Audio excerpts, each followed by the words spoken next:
ഭിന്നശേഷിക്കാരായ 3 കുട്ടികൾ ഉൾപ്പെടെ താമസിക്കുന്ന വീടിന്റെ ഒരു ഭാഗം തകർന്നു വീണു. എലവഞ്ചേരിയിലാണ് സംഭവം. ആളപായമില്ല.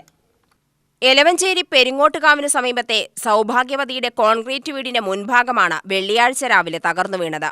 അവിവാഹിതയായ സൗഭാഗ്യവതി, സഹോദരൻ ഉണ്ണികൃഷ്ണൻ, സൗഭാഗ്യവതിയുടെ സഹോദരി പരേതയായ മല്ലികയുടെ മക്കളും ഭിന്നശേഷിക്കാരുമായ ഉൽക്കർഷ്, ബേബി, നിത്യ എന്നിവർ താമസിക്കുന്ന വീടിന്റെ ഭാഗമാണ് തകർന്നു വീണത്. ഇവരെല്ലാവരും മറ്റൊരു ഭാഗത്തായതിനാൽ പരിക്കേൽക്കാതെ രക്ഷപ്പെട്ടു. സമീപവാസികളെത്തി മണ്ണുമാന്തി യന്ത്രം ഉപയോഗിച്ച് തകർന്ന ഭാഗം മാറ്റി. ഞാൻ അടുക്കളയിൽ ജോലി ചെയ്യായിരുന്നു. പെട്ടെന്നൊരു ഒരു ശബ്ദം കേട്ടു. അപ്പം ഞാൻ ഉമ്മർത്ത് വന്ന് നോക്കണം, നമ്മുടെ അവിടെയാണ് ഇത് വീണത്. അങ്ങനെയാണ് അറിഞ്ഞത്.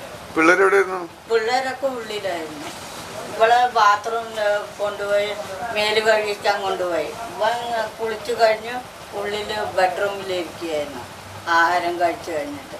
ഞാൻ അടുക്കളയിൽ ഇവർക്ക് ദോശ ഒഴിക്കാൻ നിന്നതാണ്. അപ്പോഴേക്കാണ് ഒരു ശബ്ദം കേട്ടത്. കേട്ടപ്പോൾ വെളി വന്ന് നോക്കണം, നമ്മുടെ അവിടെ sit out. Elavanchery panchayat president K Manikandan ഉൾപ്പെടെ ജനപ്രതിനിധികൾ സ്ഥലം സന്ദർശിച്ചു. സുരക്ഷിത സ്ഥലത്ത് താമസിപ്പിക്കുന്നതുൾപ്പെടെ എല്ലാ സഹായവും ചെയ്യുമെന്ന് പഞ്ചായത്ത് വാർഡ് മെമ്പറും സ്ഥിരം സമിതി അധ്യക്ഷനുമായ കെ കുട്ടികൃഷ്ണൻ പറഞ്ഞു. വളരെ ദാരുണമായിട്ടുള്ള കുടുംബക്കാരാണ്. 3 കുട്ടികൾ സുഖമില്ലാത്തതും ഒരു ചേച്ചി ആണ് ഇവരെല്ലാം സംരക്ഷിച്ച് കൊണ്ടുപോകുന്നത്. അവർ 3 പേർക്കും പെൻഷൻ്റെ ഒരു ഉപജീവന മാർഗ്ഗമാണ് അവരുടെ ജീവിതത്തിലാകെ. അതുകൊണ്ടാണ് പിന്നെ ആശ്രയ പദ്ധതിയിലുണ്ട്. ആ ഒരു സംവിധാനത്തിൽ കൂടി ജീവിച്ചു പോകുകയാണ്. ഒരു സുഖമില്ലാത്ത 2-3 കുട്ടികളും സംസാരിക്കാൻ പോലും കഴിയാത്തൊരു കുടുംബം ആണ് അവർ മൊത്തം.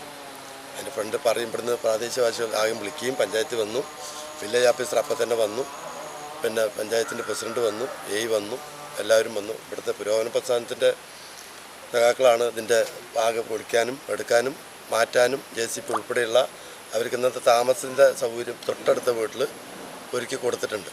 ഇനി KSEBിൻ്റെ കണക്ഷനൊക്കെ കട്ടാക്കിയിട്ടുണ്ട്. ഇനി മൊത്തം ഇത് പൊളിച്ച് മാറ്റണം. സർക്കാരിൻ്റെ അടിയന്തരമായിട്ടുള്ള ധനസഹായം കിട്ടിക്കഴിഞ്ഞാൽ അവർക്ക് വളരെ എത്രയും സ്പീഡിൽ ഈ വീട് പുനഃസ്ഥാപിച്ചു കൊടുക്കാൻ കഴിയണം.